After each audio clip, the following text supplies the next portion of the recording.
هاي القطعة الصغيرة تحول الشاشة مالتك لبلاي. خلي اشوفكم شنو هي.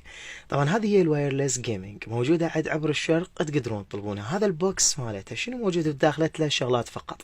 هذا هو المودم اللي بيه منفذ الاتش دي، تخليه بالشاشة مالتك وانتهى الموضوع.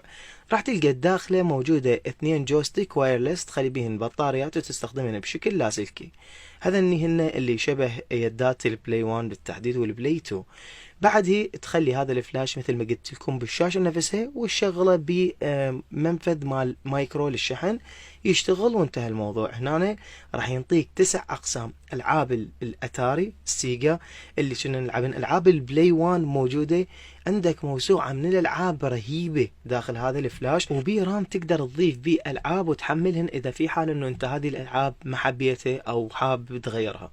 هذه واحدة من الألعاب اللي شغلتها من بارت البي اس 1 أو البلاي 1.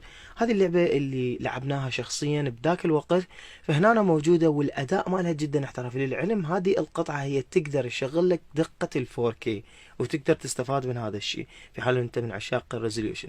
حبيت اجرب هذه لعبة الاتاري اللي هي سوبر ماريو، اللي كنا نلعبها بثلاث اقسام موجودة تقدر تغير بيهن، ولعبة الدبابات وهذه اللي عشنا وياها فترة جدا كبيرة. طبعا اكو العاب جدا كثيرة.